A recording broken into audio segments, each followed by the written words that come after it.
சென்னையில் மீண்டும் கார் உற்பத்தியை தொடங்குகிறது ஃபோர்டு நிறுவனம். முதலமைச்சர் மு.க. ஸ்டாலின் கோரிக்கையை ஏற்று அதிகாரப்பூர்வ அறிவிப்பு.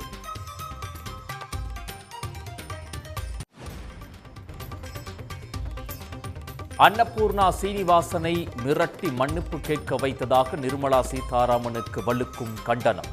ஜிஎஸ்டி பற்றி கேள்வி எழுப்பினால் ஆணவ போக்குடன் அவமானப்படுத்துவீர்களா என ராகுல் காந்தி, கார்கே கேள்வி.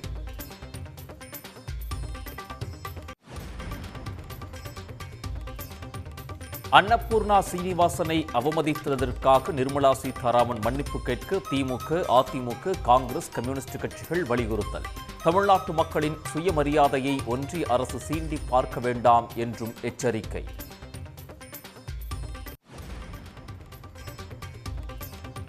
ஆறு மாத சிறைவாசத்திற்கு பிறகு திகார் சிறையிலிருந்து ஜாமீனில் விடுதலையானார் அரவிந்த் கெஜ்ரிவால். கொட்டு மழையையும் பொருட்படுத்தாமல் சிறை வாசலில் திரண்ட ஆம் ஆத்மி தொண்டர்கள் உற்சாக வரவேற்பு.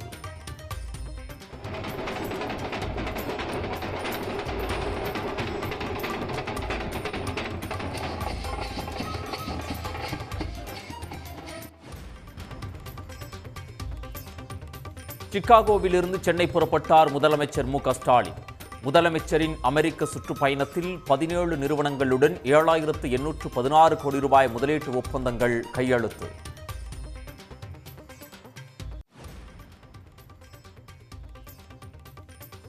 சென்னையில் ஆபரண தங்கத்தின் விலை சவரனுக்கு 960 ரூபாய் உயர்வு. ஒரு சவரன் ஆபரண தங்கம் 54,600 ரூபாய்க்கு விற்பனை.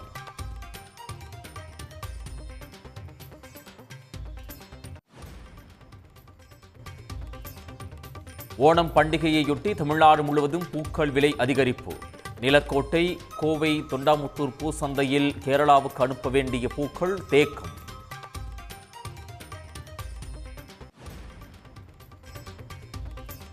தொடர் விடுமுறையை பயன்படுத்தி கட்டண கொள்ளையில் ஈடுபடும் தனியார் ஆம்னி பேருந்துகள்.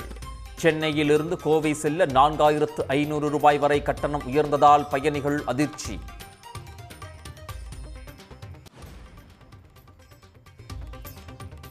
மதுரையில் தனியார் தங்கும் விடுதியில் ஏற்பட்ட தீ விபத்தில் 2 ஆசிரியைகள் உயிரிழந்த விவகாரம். விடுதி அமைந்துள்ள கட்டடத்தை இடிக்கும் பணியை தொடங்கியது மாநகராட்சி நிர்வாகம்.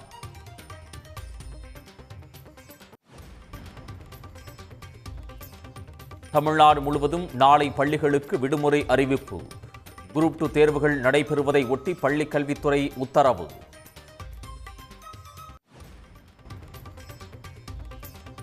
மயிலாப்பூர் நிதி நிறுவன பணமோசடி வழக்கில் விசாரணை தீவிரம். தேவநாதனால் பாதிக்கப்பட்டவர்கள் நாளை புகார் கொடுக்க பொருளாதார குற்றப்பிரிவு போலீசார் அழைப்பு.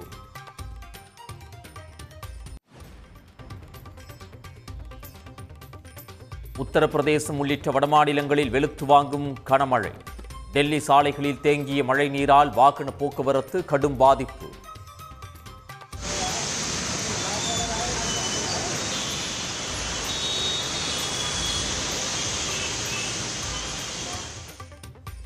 முதலமைச்சர் மு.க. ஸ்டாலினின் கோரிக்கையை ஏற்று சென்னையில் மீண்டும் உற்பத்தி ஆலையை இயக்க உள்ளதாக உலகின் முன்னணி கார் தயாரிப்பு நிறுவனமான ஃபோர்டு அறிவித்துள்ளது.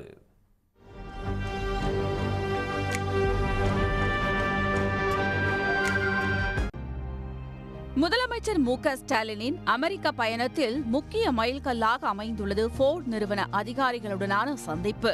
சிகாகோ நகரில் அந்நிறுவன உயர் அலுவலர்களை சந்தித்த அவர் சென்னையில் மீண்டும் உற்பத்தி ஆலையை தொடங்க அழைப்பு விடுத்தார். ஃபோர்டு நிறுவன ஆலையில் எடுத்த வீடியோவை தமது எக்ஸ் பக்கத்தில் பதிவிட்ட தொழில்துறை அமைச்சர் TRB ராஜா, தமிழ்நாட்டிற்கு திரும்ப வருகிறது ஃபோர்டு நிறுவனம் என கூறியிருந்தார்.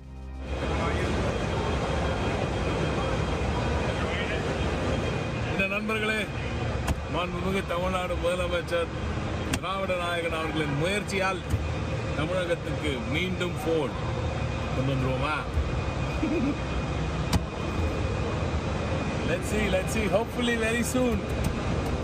இந்த நிலையில் சென்னை மறைமலை நகரில் மூடப்பட்ட ஃபோர்டு உற்பத்தி ஆலையை மீண்டும் இயக்க உள்ளதாக அந்நிறுவனம் அதிகாரப்பூர்வமாக அறிவித்துள்ளது. தொழிற்சாலையை மீண்டும் செயல்பாட்டுக்கு கொண்டு வருவதற்கான திட்ட அறிக்கையை தமிழ்நாடு அரசிடம் சமர்ப்பித்திருப்பதாக ஃபோர்டு நிறுவன நிர்வாக அதிகாரி K. ஹாட் தெரிவித்துள்ளார்.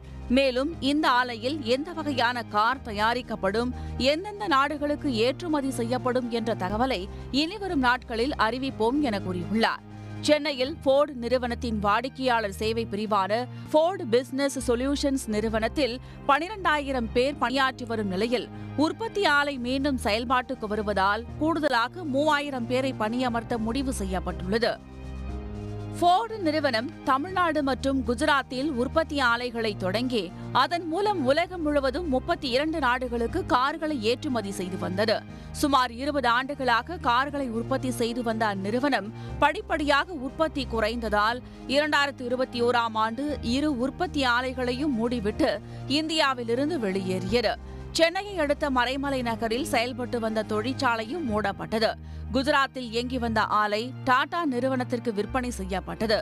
தற்போது தமிழ்நாடு முதலமைச்சர் மு.க.ஸ்டாலினின் கோரிக்கையை ஏற்று இந்திய ஆட்டோமொபைல் சந்தையில் மீண்டும் ஃபோர்டு நிறுவனம் நுழைந்திருப்பது முதலமைச்சரின் அமெரிக்க பயணத்தில் முக்கிய மைல்கல் என்பதில் மாற்றமில்லை. முதலமைச்சர் மு.க.ஸ்டாலினின் அமெரிக்க சுற்றுப்பயணத்தில் உலகின் 17 முன்னணி நிறுவனங்களுடன் மொத்தமாக 7,816 கோடி ரூபாய் மதிப்புள்ள முதலீட்டுகளுக்கான ஒப்பந்தங்கள் கையெழுத்தாகியுள்ளன. தமிழ்நாட்டிற்கு அதிக அளவிலான தொழில் முதலீடுகளை ஈர்ப்பதற்காக முதலமைச்சர் மு.க.ஸ்டாலின் கடந்த 27ஆம் தேதி முதல் அமெரிக்காவில் அரசுமுறை சுற்றுப்பயணம் மேற்கொண்டார். இந்த பயணத்தின் போது சான் பிரான்சிஸ்கோ மற்றும் சிகாகோவில் பல்வேறு முன்னணி நிறுவனங்களின் உயர் அதிகாரிகளை சந்தித்தும் தமிழ்நாட்டில் புதிய தொழில் முதலீடுகளை மேற்கொள்ள முதலமைச்சர் மு.க.ஸ்டாலின் அழைப்பு விடுத்தார். அமெரிக்க வாழ் தமிழர்களுடனான கலந்துரையாடல் நிகழ்ச்சிகளிலும் முதலமைச்சர் பங்கேற்றார். பல்வேறு முன்னணி நிறுவனங்களுடன் தொழில் முதலீட்டு ஒப்பந்தங்கள் கையெழுத்தாகிய நிலையில் நேற்றைய தினம் RGBSI நிறுவனத்துடன் 100 கோடி ரூபாய் முதலீட்டு ஒப்பந்தம் மேற்கொள்ளப்பட்டுள்ளது. ஒசூரில் மேம்பட்ட மின்னணு மற்றும் டெலிமாட்டிக்ஸ் உற்பத்தி நிறுவனத்தை அமைப்பதற்கான புரிந்துணர்வு ஒப்பந்தம் முதலமைச்சர் மு.க.ஸ்டாலின் முன்னிலையில் கையெழுத்தாகியுள்ளது. இந்நிலையில் தனது அமெரிக்க பயணத்தை முடித்துக் கொண்டு சிகாகோவிலிருந்து சென்னை புறப்பட்ட முதலமைச்சர் மு.க.ஸ்டாலினை அமெரிக்க வாழ் தமிழர்கள் உற்சாகத்துடன் வழி அனுப்பி வைத்தனர்.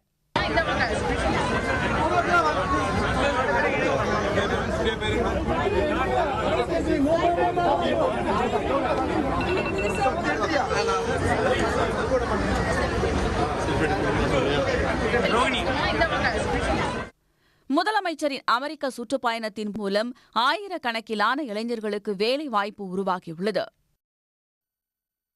கோவையில் ஜிஎஸ்டி குறித்து கேள்வி எழுப்பிய அன்னபூர்ணா உணவக உரிமையாளரை பாஜக கட்டாயப்படுத்தி மன்னிப்பு கேட்க வைத்ததாக கண்டனம் வலுத்துள்ளது. ஜிஎஸ்டி வரி விதிப்பில் மாற்று கோரும் சிறு குறு தொழில்துறையினரிடம் மோடி அரசு ஆணவ போக்குடன் நடந்து கொள்வதாக எதிர்க்கட்சித் தலைவர் ராகுல் காந்தி குற்றம் சாட்டியுள்ளார்.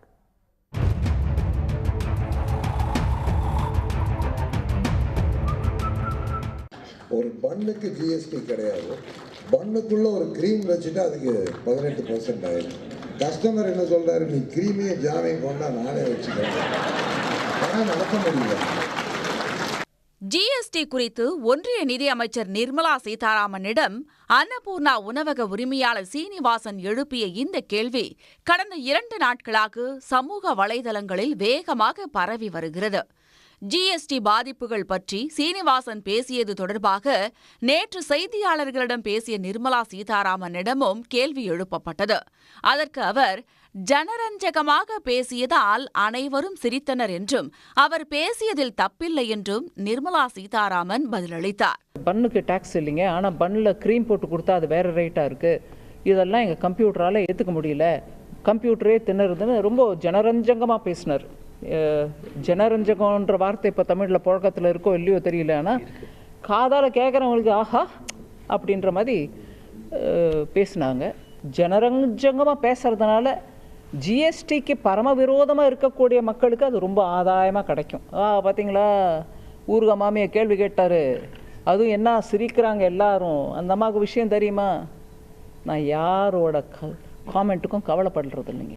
இந்த சூழலில் நிர்மலா சீதாராமனை நேரில் சந்தித்து அன்னபூர்ணா சீனிவாசன் மன்னிப்பு கோரிய வீடியோ வெளியாகியுள்ளது.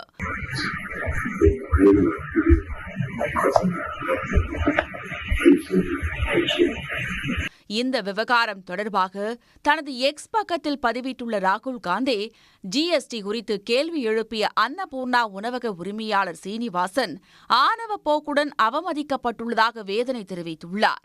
கோட்டீஸ்வர நண்பர்களுக்காக விதிகளை மாற்றி சிவப்பு கம்பளம் விரிக்கும் மோடி அரசு சிறு வணிகர்கள் கேள்வி எழுப்பினால் அவர்களை அவமதிப்பதாக ராகுல் குற்றம் சாட்டியுள்ளார். ஜிஎஸ்டி வரி விதிப்பில் மாற்றம் செய்ய வேண்டும் என்ற சிறு வணிகர்களின் கோரிக்கையை மோடி அரசு ஆணவ போக்குடன் ஏற்க மறுப்பதாக ராகுல் கண்டனம் தெரிவித்துள்ளார். காங்கிரஸ் தலைவர் மல்லிகார்ஜுன கார்கேவின் எக்ஸ் பதிவில் உணவக உரிமையாளர் பேசியதை கேட்டு சிரித்துவிட்டு பின் மன்னிப்பு கேட்க வைத்துள்ளனர் என்று கண்டனம் தெரிவித்துள்ளார். இது பாஜகவின் ஆணவத்தை காட்டுகிறது என்றும் கார்கே கூறியுள்ளார். பண மதிப்பிழப்பு, ஜிஎஸ்டி போன்ற நடவடிக்கைகளால் பாதிக்கப்பட்டுள்ள சிறு வணிகர்களிடம் மோடி அரசு தொடர்ந்து கொள்ளையடிக்கிறது என்றும் இது நாட்டின் பொருளாதாரத்திற்கு பேரழிவை ஏற்படுத்தும் என்றும் கார்கே எச்சரித்துள்ளார். கோவையில் ஜிஎஸ்டி வரி விதிப்பு முரண்பாடுகளை சுட்டிக்காட்டிய அன்னபூர்ணா ஹோட்டல் உரிமையாளர் சீனிவாசனை பாஜக மிரட்டி நிதியமைச்சர் நிர்மலா சீதாராமனிடம் மன்னிப்பு கேட்க வைத்திருப்பதாக பல்வேறு அரசியல் தலைவர்களும் கண்டனம் தெரிவித்துள்ளனர்.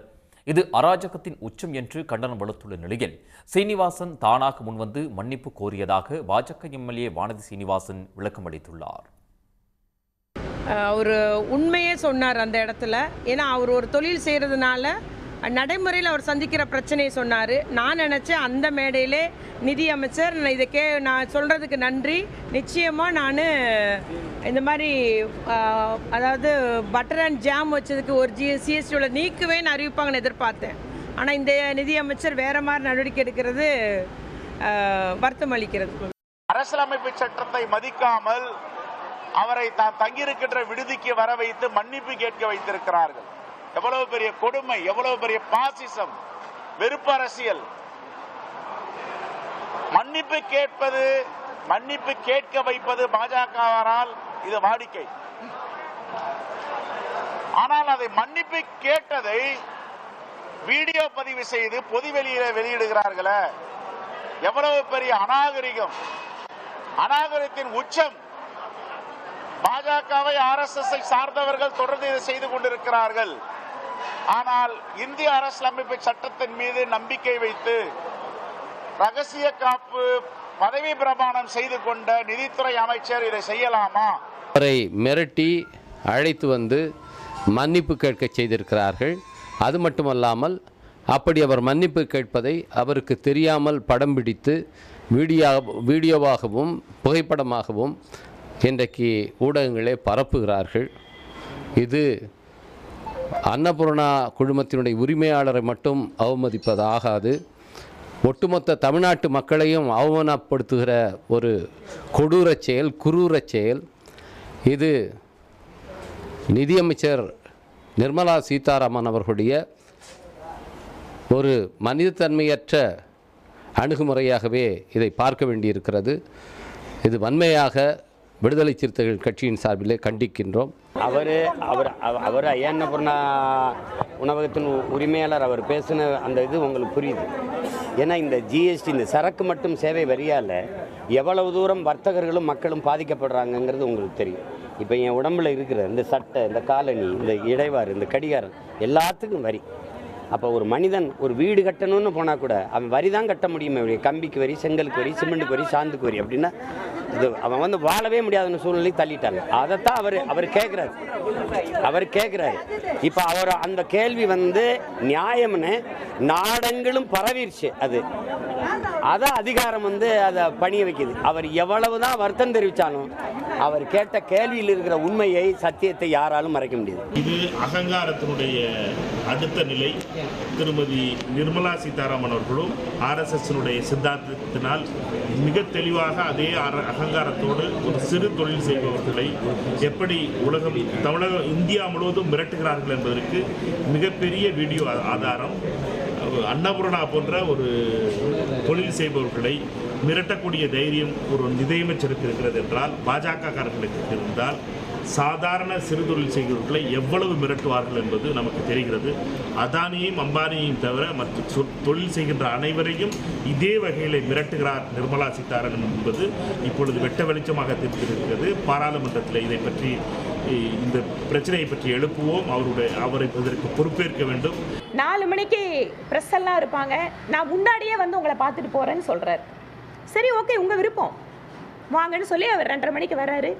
வந்து இந்த மாதிரி நான் வந்து பேசின விஷயம் தவறு தான், நான் உங்களுக்கு தர்ம சங்கடத்தை ஏற்படுத்திட்டேன், இதெல்லாம் சோஷியல் மீடியாவில் வைரலாக வேறு மாதிரி போயிடுச்சு, ஜிஎஸ்டியில் எனக்கு கருத்துக்கள் இருந்தால் கூட நீங்கள் வாய்ப்பு கொடுத்துருக்கீங்க, நீங்கள் காமர்ஸில் இருந்த போது இருந்து கூட இங்கே வந்து நான் உங்களை பார்த்துருக்கேன், அதனால் இந்த மாதிரி தப்பாக போன ஒரு விஷயம் நீங்கள் மனசு புண்பட்டு இருந்தால் நான் வருத்தம் தெரிவிச்சுக்கிறேன், மன்னிப்பு கேட்குறேன் அப்படின்னு சொல்லிட்டு, நான் ஆர்எஸ்எஸ்ஸை சார்ந்தவன், என்னோட குடும்பத்தோட தொடர்பு அப்படிங்கிறதெல்லாம் எங்ககிட்ட சொல்கிறார். ஓகே. உதகையில் பொதுத்துறை வங்கியில் நகை மோசடியில் ஈடுபட்ட பணியாளர்கள் உள்ளிட்ட 3 கைது செய்யப்பட்டனர். நீலகிரி மாவட்டம் உதகை சேரிங் கிராஸ் பகுதியில் பொதுத்துறை வங்கியான யூகோ வங்கியின் கிளை செயல்பட்டு வருகிறது. இந்த வங்கியில் ஏராளமானோர் கணக்கு வைத்து பண பரிவர்த்தனை செய்து வருகின்றனர். காந்தல் பகுதியைச் சேர்ந்த 35 வயது அயூப், அவருடைய மனைவி 30 வயது பரீன், 39 வயது முகமது ஹபீஸ், அவருடைய மனைவி 37 வயது ரேஷ்மா ஆகியோர் கடந்த ஜனவரி மாதம் 261 கிராம் தங்க நகையை அடமானமாக வைத்து 8,77,000 ரூபாய் கடனாக வாங்கியுள்ளனர். இந்த நகைகளை ஈகோ வங்கியில் நகை மதிப்பீட்டாளர்களாக பணியாற்றும் தங்கநாடு ஊரநலியைச் சேர்ந்த 58 வயது சந்திரசேகரன், குன்னூர் பெரிய உபதலையைச் சேர்ந்த 46 வயது வினோத் ஆகியோர் மதிப்பீடு செய்து அசல் தங்க நகைகள் என்று சான்றிதழ் வழங்கியுள்ளனர். தற்போது அடகு வைத்த நகைகளுக்கு அசல் மற்றும் வட்டியுடன் சேர்த்து 9,26,503 ரூபாய் கட்ட வேண்டியிருந்தது. இந்த நிலையில் யூகோ வங்கி தலைமையகத்தில் இருந்து வந்தவர்கள் வருடாந்திர ஆய்வுப் பணிகளை மேற்கொண்டனர். அப்போது அயூப் உள்பட 4 பேர்களும் அடகு வைத்த நகைகள் போலி என்பது தெரிய வந்தது. இந்த மோசடி சம்பவத்திற்கு நகை மதிப்பீட்டாளர்களான சந்திரசேகரன், வினோத் ஆகியோர் உடந்தையாக இருந்ததும் தெரிய வந்தது. இதுகுறித்து வங்கி நிர்வாகத்தினர் உதகை மத்திய காவல் நிலையத்தில் புகார் அளித்தனர். இந்த புகாரின் பேரில் ஆய்வாளர் முரளிதரன் தலைமையிலான போலீசார் வழக்கு பதிவு செய்து விசாரணை மேற்கொண்டனர். மோசடியில் ஈடுபட்ட முகமது கபீஸ் மற்றும் நகை மதிப்பீட்டாளர்களான சந்திரசேகரன், வினோத் ஆகிய 3 கைது செய்தனர். இதன் பின்னர் கைதானவர்களை நீதிமன்றத்தில் ஆஜர்படுத்தி சிறையில் அடைத்தனர். மேலும் இந்த வழக்கில் தலைமறைவாக உள்ள அயூப், பரீன், ரேஷ்மா ஆகிய 3 பேரை போலீசார் தீவிரமாக தேடி வருகின்றனர். பொதுத்துறை வங்கியில் தங்கம் என்று போலி நகைகளை அடகு வைத்து மோசடி செய்ய வங்கி பணியாளர்களே துணை போன சம்பவம் வங்கி நிர்வாகத்தினரை அதிர்ச்சியில் ஆழ்த்தியுள்ளது. மதுரையில் தனியார் தங்கும் விடுதியில் ஏற்பட்ட தீ விபத்தில் 2 ஆசிரியைகள் உயிரிழந்த நிலையில் பாதுகாப்பற்ற அந்த கட்டடத்தை இடிக்கும் பணி தொடங்கியுள்ளது. மதுரை பெரியார் பேருந்து நிலையம் அருகே கற்றாப்பாளையம் வீதியில் இயங்கி வந்த விசாகா என்ற பெண்கள் தங்கும் விடுதியில் நேற்று தீ விபத்து ஏற்பட்டது. ஃப்ரிட்ஜில் மின்கசிவு காரணமாக ஏற்பட்ட இந்த தீ விபத்தில் விடுதியில் தங்கியிருந்த தூத்துக்குடி மாவட்டத்தைச் சேர்ந்த ஆசிரியைகள் பரிமளா சௌத்ரி, சரண்யா ஆகியோர் உயிரிழந்தனர். காயமடைந்த 3 மருத்துவமனையில் தொடர்ந்து சிகிச்சை பெற்று வருகின்றனர். தீ விபத்து ஏற்பட்ட கட்டிடத்தில் மாவட்ட ஆட்சியர் சங்கீதா மற்றும் மாநகராட்சி அதிகாரிகள் நேரில் ஆய்வு செய்து விசாரித்தனர். அப்போது பாதுகாப்பற்ற அந்த கட்டடத்தை இடிக்க ஏற்கனவே மாநகராட்சி சார்பில் நோட்டீஸ் அனுப்பப்பட்டிருப்பது தெரியவந்தது. இது தொடர்பாக கட்டட உரிமையாளர்களில் ஒருவரான இன்பா, விடுதி மேலாளர் புஷ்பா ஆகியோர் கைது செய்யப்பட்டனர். தீ விபத்து ஏற்பட்ட கட்டடத்திற்கு சீல் வைத்த அதிகாரிகள் அவற்றை இடிக்கும் முதற்கட்ட பணிகளை தொடங்கியுள்ளனர். இதனிடையே கட்டடத்தின் தரைத்தளத்தில் முறையான பதிவு சான்றிதழ் இல்லாமல் விசாகா என்ற மருத்துவமனையும் செயல்பட்டு வந்தது கண்டுபிடிக்கப்பட்டது. அது மட்டுமின்றி எலக்ட்ரோ ஹோமியோபதி படித்த தினகரன் என்பவர் பொது மருத்துவம் படித்ததாக மக்களுக்கு சிகிச்சை அளித்து வந்ததும் விசாரணையில் அம்பலமானது. இதையடுத்து தினகரனையும் போலீசார் கைது செய்து விசாரித்து வருகின்றனர். இனி முக்கிய நிகழ்வுகளை 1 நிமிட செய்திகளாக காண்போம். சென்னையில் ஆபரண தங்கத்தின் விலை ஒரே நாளில் சவரனுக்கு 960 ரூபாய் உயர்ந்து 54,000 தாண்டி விற்பனையாகிறது. சர்வதேச சந்தையில் தங்கத்தின் மீதான முதலீட்டை பொறுத்து அதன் விலை ஏற்றம் இறக்கம் கண்டு வருகிறது. கடந்த ஏப்ரல் மாதம் தங்கத்தின் விலை தொடர் ஏறுமுகம் கண்ட நிலையில் பின் ஒன்றிய பட்ஜெட்டில் தங்கத்திற்கான இறக்குமதி சுங்கவரி குறைக்கப்பட்டதால் விலை தொடர் சரிவை கண்டது. கடந்த சில நாட்களாக மாற்றமின்றி நீடித்த தங்கம் விலை நேற்று சவரனுக்கு 80 ரூபாய் குறைந்து 53,640 ரூபாய்க்கு விற்பனையானது. 1 கிராம் தங்கத்தின் விலை 6705 இருந்தது. இந்நிலையில் இன்று தங்கம் விலை சவரனுக்கு 960 ரூபாய் அதிரடியாக உயர்ந்து 1 கிராம் 6825 ரூபாயாகவும் சவரன் 54,600 ரூபாயாகவும் உள்ளது. வெள்ளி விலையும் கிராமுக்கு 3 ரூபாய் 50 காசுகள் உயர்ந்து 95 ரூபாய்க்கும் கிலோ 95,000 ரூபாய்க்கும் விற்பனையாகிறது. டிஎன்பிஎஸ்சி குரூப் 2 தேர்வு நடைபெறுவதை ஒட்டி தமிழ்நாடு முழுவதும் பள்ளிகளுக்கு நாளை விடுமுறை அளித்து பள்ளிக்கல்வித்துறை உத்தரவிட்டுள்ளது. திருத்தப்பட்ட நாட்காட்டியில் செப்டம்பர் 14ஆம் தேதி வேலை நாள் என குறிப்பிடப்பட்ட நிலையில் டிஎன்பிஎஸ்சி குரூப் 2 தேர்வுக்காகவும் மிலாதுநபி தொடர் விடுமுறைக்காகவும் இந்த அறிவிப்பானது வெளியிடப்பட்டுள்ளது. தமிழ்நாடு முழுவதும் 2763 மையங்களில் நடைபெறும் டிஎன்பிஎஸ்சி குரூப் 2 மற்றும் குரூப் 2A தேர்வுகளை 7,93,947 பேர் எழுத உள்ளது குறிப்பிடத்தக்கது. கோவை மாவட்டம் வால்பாறையில் சுமார் 50 காட்டு மாடுகள் குடியிருப்புகள் அருகே சாலையை கடந்த காட்சி வாகன ஓட்டிகளை பீதியடைய செய்தது. சுற்றுலா தலங்களில் ஒன்றான வால்பாறையின் சாலையோரங்களிலும் தேயிலை எஸ்டேட்களிலும் தற்போது புற்கள் அதிக அளவில் முளைத்துள்ளதால் வனப்பகுதிகளிலிருந்து ஏராளமான காட்டு மாடுகள் வெளியே வந்து சாலைகளில் திரிகின்றன. வால்பாறை அடுத்துள்ள ஐயர்பாடி எஸ்டேட் பகுதியில் பொள்ளாச்சி சாலையில் சுமார் 50க்கும் மேற்பட்ட காட்டு மாடுகள் சாலையை கடந்ததால் வாகன ஓட்டிகள் பீதிக்குள்ளாகினர். தாய்மடி பகுதிகளில் குட்டிகளுடன் காட்டு யானைகள் மேய்ச்சலில் ஈடுபட்டு வருகின்றன.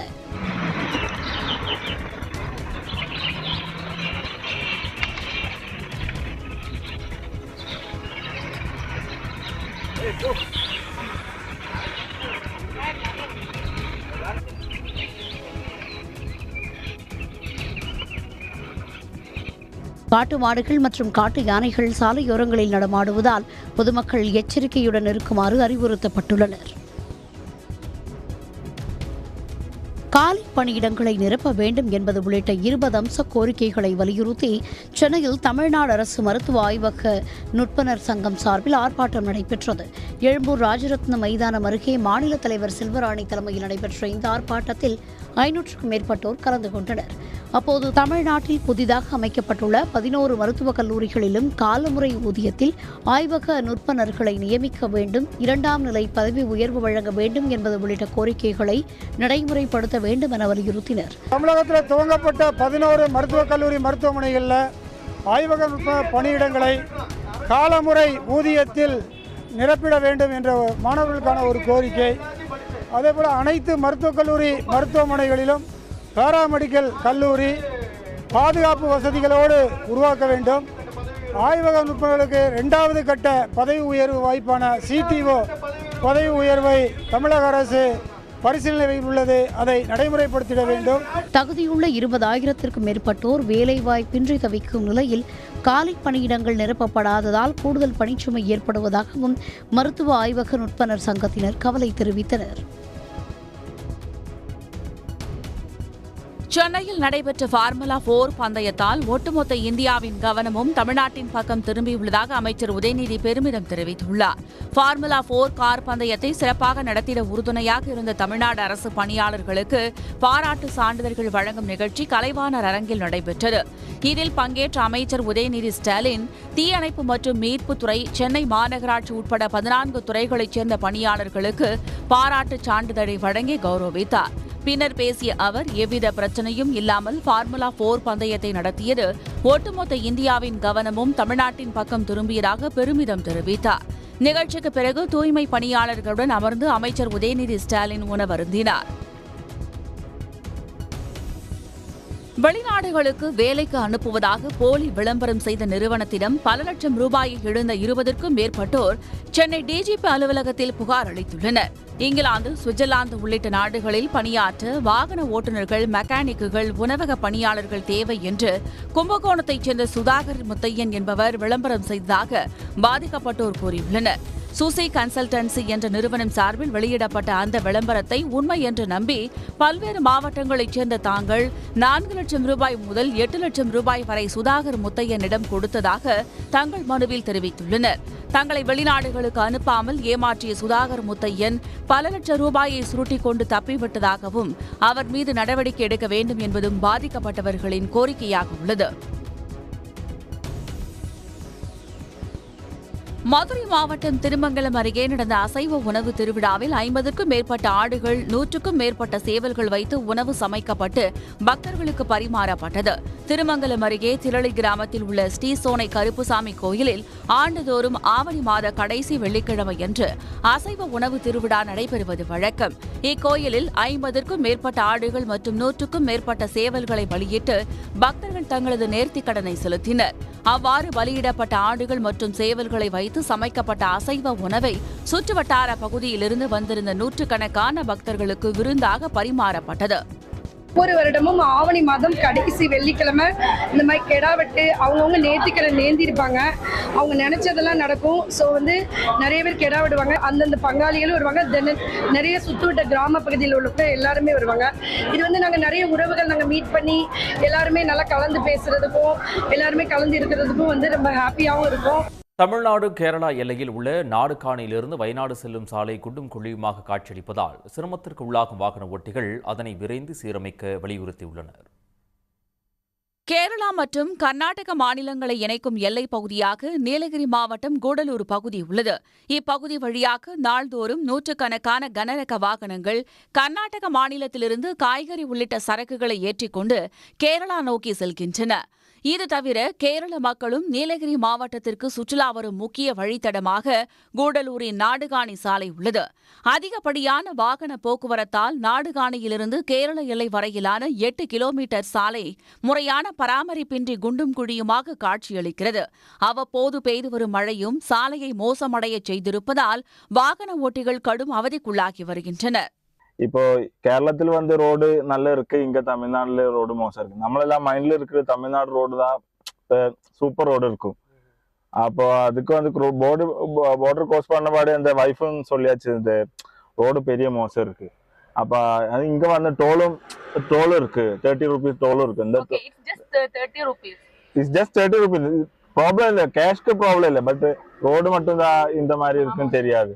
கூடலூர் சுற்றுவட்டார பகுதிகளில் இருக்கக்கூடிய மக்களும் இதே சாலையை பயன்படுத்தி கேரள மாநிலத்தில் உள்ள மருத்துவமனைகளுக்கு சென்று வருகின்றனர். ஆனால் இந்த சாலை வழியாக செல்லும் வெளி மாநில வாகனங்களிடம் சுங்க கட்டணம் வசூலித்தும் முறையாக பராமரிக்கப்படாதது வாகன ஓட்டிகளை வேதனை அடைய செய்துள்ளது.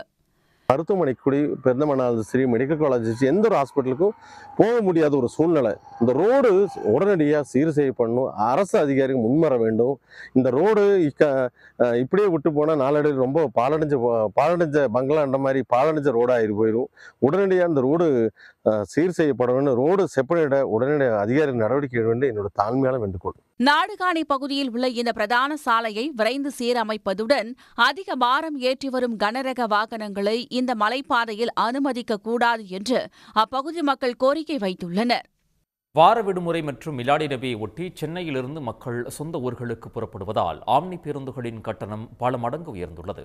சென்னையில் கல்வி மற்றும் தொழில் நிமித்தம் புலம்பெயர்ந்திருக்கும் ஏராளமான தென் மாவட்ட மக்கள் விடுமுறை மற்றும் விழாக்காலங்களில் சொந்த ஊர்களுக்கு செல்வது வழக்கம்.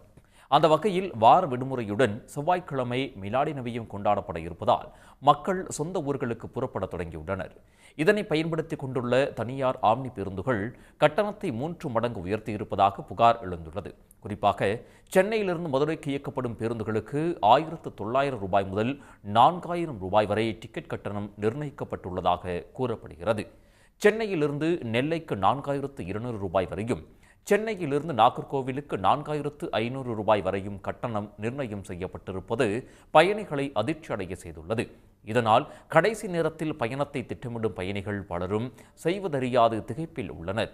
தொடர் விடுமுறையை ஒட்டி தமிழ்நாடு அரசு சார்பிலும் 1515 சிறப்பு பேருந்துகள் இயக்கப்பட உள்ளதாக அறிவிக்கப்பட்டுள்ளது. சுபமுகூர்த்த தினங்கள் மற்றும் ஓணம் பண்டிகையை ஒட்டி மலர் சந்தைகளில் பூக்களின் விலை கடுமையாக உயர்ந்துள்ளது. குமரி தோவாளை மலர் சந்தையில் மல்லி, பிச்சி பூக்களின் விலை கடுமையாக உயர்ந்துள்ளது. கிலோ ஒன்றிற்கு 700 ரூபாய்க்கு விற்கப்பட்ட மல்லிகைப்பூ இன்று 2000 ரூபாயாகவும், அதேபோல பிச்சிப்பூ கிலோ 450 ரூபாயில் இருந்து 1600 ரூபாய் என விலை உயர்ந்துள்ளது. திண்டுக்கல் அறிஞர் அண்ணா மலர்ச்சந்தையில் கடந்த வாரம் கிலோ 1000 ரூபாய்க்கு விற்பனையான மல்லிகை 2000 ரூபாய்க்கு விற்பனையானது. 500 ரூபாய்க்கு விற்பனையான கனகாம்பரம் பூவின் விலை 2500 ரூபாயாக அதிகரித்துள்ளது. முல்லைப்பூவின் விலை 500 ரூபாயிலிருந்து 900 ரூபாயாகவும், ஜாதிப்பூ 500 ரூபாயிலிருந்து 600 ரூபாயாகவும் விலை உயர்ந்துள்ளது. இதேபோல் பன்னீர் ரோஸ், பட்டன் ரோஸ் உள்ளிட்ட பூக்களின் விலையும் கணிசமாக உயர்ந்துள்ளது.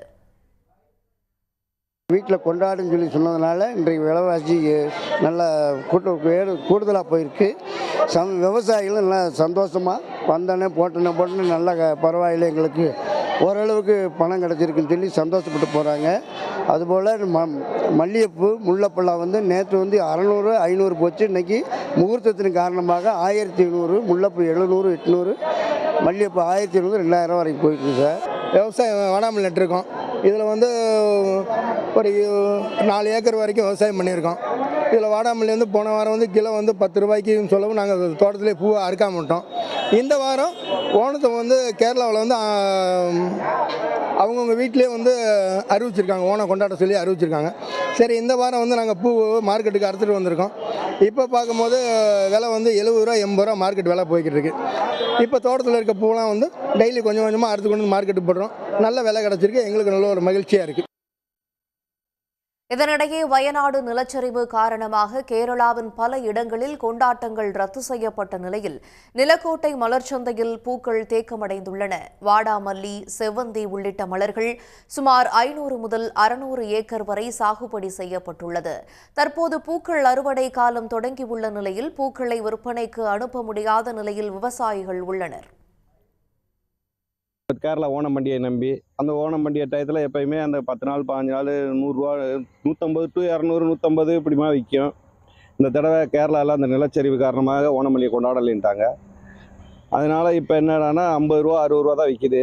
அது வந்து எங்களுக்கு கூலிக்கு கட்டுறதே சிரமம். விற்று இன்னும் ப்ளஸ் ஓணம் பண்டிகை 2-3 நாள் இருக்கிறதுனால அதை எப்படியாவது ஒரு நாளில் லோக்கலில் வியாபாரி வந்து வாங்குவாங்களா என்னன்ற ஒரு எய்மில் பூவை இப்போ கழிக்கிட்டே இருக்கும். இந்த சமயத்தில் நேரம் போயிருக்கும் கேரளாவுக்கு. இந்த தொடர்ந்து புயலும் நிலச்சரிவுனால மாறி மாறி கேரளாவில் வந்து அதிகமாக கொண்டாடலை. அந்த நிலை தொடர்ந்துட்டு இருக்கிறதுனால இன்னொரு 2 நாளில் திருப்பி ஏதாவது ஆர்டர் வரும்னு விவசாயிகளும் வியாபாரிகளும் எதிர்பார்த்துக்கிட்டு இருக்கோம். மேலும் கடந்த ஆண்டு கிலோ வாடாமல்லி 100 ரூபாயிலிருந்து 150 ரூபாய் வரை விற்பனையான நிலையில் தற்போது கேரளாவிலிருந்து வியாபாரிகள் யாரும் வராததால் 40 முதல் 60 ரூபாய் வரை மட்டுமே விற்பனையாகின்றன. உடனுக்குடன் செய்திகளை தெரிந்து கொள்ள சன் நியூஸ் பெல் ஐகானை கிளிக் பண்ணுங்க.